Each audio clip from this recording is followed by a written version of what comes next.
चलिए आज जरा गहराई में उतरते हैं और समझते हैं कि हमारी पारंपरिक रसोई के तरीकों और हमारी आज की सेहत के बीच आखिर क्या रिश्ता है। और इसके लिए हम आधार बना रहे हैं राजीव दीक्षित के तर्कों को।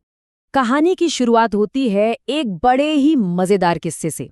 सोचिए, फिनलैंड से एक कपल भारत के किसी गांव में घूमने आता है और वहां की एक महिला, अरे वो तो बस हाथ से एकदम गोल, बिल्कुल गोल रोटी बनती देख हैरान रह जाती है। उसके लिए तो ये किसी चमत्कार से कम नहीं था कि भला कोई चीज हाथ से इतनी परफेक्ट गोल कैसे हो सकती है। अब ताज़े खाने की इसी बात से एक बहुत ही ज़रूरी नियम जुड़ा है। एक ऐसा नियम जो बताता है कि खाना पकाने की कितनी देर के अंदर उसे खा लेना चाहिए। तो वो नियम क्या है? आयुर्वेदिक ग्रंथों की माने तो पके हुए खाने को सिर्फ और सिर्फ 48 मिनट के अंदर ही खा लेना चाहिए। क्यों? ताकि उसका पूरा का पूरा पोषण हमारे शरीर को मिल सके। 48 मिनट बस। अब ये बात सुनने में शायद सीधी लगे, लेकिन जब हम इसकी तुलना आज की दुनिया से करते हैं तो जमीन आसमान का फर्क नजर आता है। मिसाल के तौर पर पश्चिमी देशों में जो ब्रेड बनती है, अंदाजा लगा सकते हैं कि वो खेत से हमारी टेबल तक पहुंचने में कितना वक्त लेती है? स्रोत के मुताबिक पूरे 90 दिन। और ये बात सिर्फ पके हुए खाने की नहीं है, बल्कि आटे पर भी उतनी ही लागू होती है।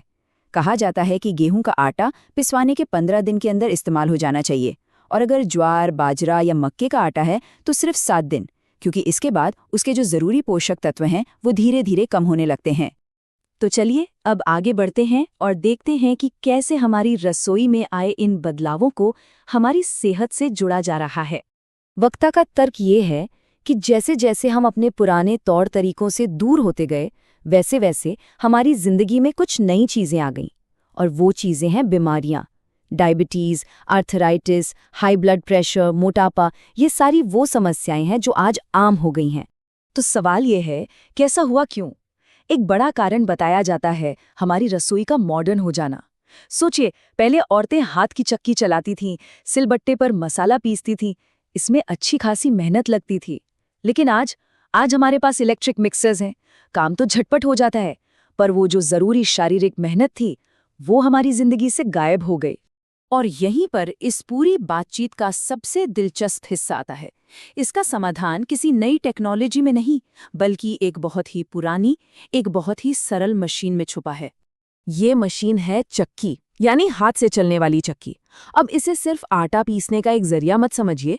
तर्क ये है कि ये अपने आप में एक बहुत ही सोची समझी हेल्थ और एक्सरसाइज डिवाइस है।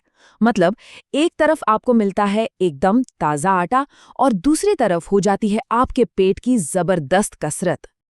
अच्छा, तो ये कसरत काम कैसे करती है? चलिए अब इसके शारीरिक फायदों को समझते हैं। खासकर महिलाओं की सेहत के लिए ये कितनी अहम मानी गई है। देखिए, इस तर्क को बहुत ही सीधे तरीके से समझाया गया है। जब कोई महिला चक्की चलाती है तो उसके पेट की मांसपेशियों पर सीधा जोर पड़ता है, वो टोन होते हैं। इससे गर्भाशय यानी यूटरस का लचीलापन बना रहता है, और इसका नतीजा ये कि जब यूटरस लचीला होता है तो नॉर्मल डिलीवरी बिना किसी सर्जरी के बहुत आसान हो जाती है। और इस बात को साबित करने के लिए एक गांव की स्टडी का भी जिक्र किया गया है। वहां ये देखा गया कि जो महिलाएं रोज चक्की चलाती थीं, उनमें सिजेरियन डिलीवरी का रेट 0 था, 1 भी नहीं। और इसके फायदे सिर्फ बच्चे के जन्म तक ही नहीं हैं। ये भी माना जाता है कि जिंदगी के अगले पड़ाव में, यानी मेनोपॉज के वक्त, जब महिलाओं को कई तरह की शारीरिक और हार्मोनल दिक्कतों का सामना करना पड़ता है, तब भी चक्की और सिलबट्टे का नियमित इस्तेमाल बहुत मदद कर सकता है। अब चलिए इस चक्की वाले उदाहरण से थोड़ा बाहर निकलते हैं और उस बड़ी सोच को समझते हैं जिस पर ये पूरा का पूरा तर्क टिका हुआ है। देखिए, मूल विचार ये है कि अलग-अलग जलवायु का हमारे शरीर पर अलग-अलग असर होता है। भारत जैसी गर्म जगहों पर शरीर में वात की मात्रा स्वाभाविक रूप से बढ़ जाती है। अब वात को आप हवा या वायु तत्व समझ सकते हैं, और इसे बैलेंस में रखने के लिए जरूरी है कि हमारे सारे काम धीमी गति से आराम से किए जाएं। और ये स्लाइड इसी फर्क को बहुत अच्छे से दिखाती है।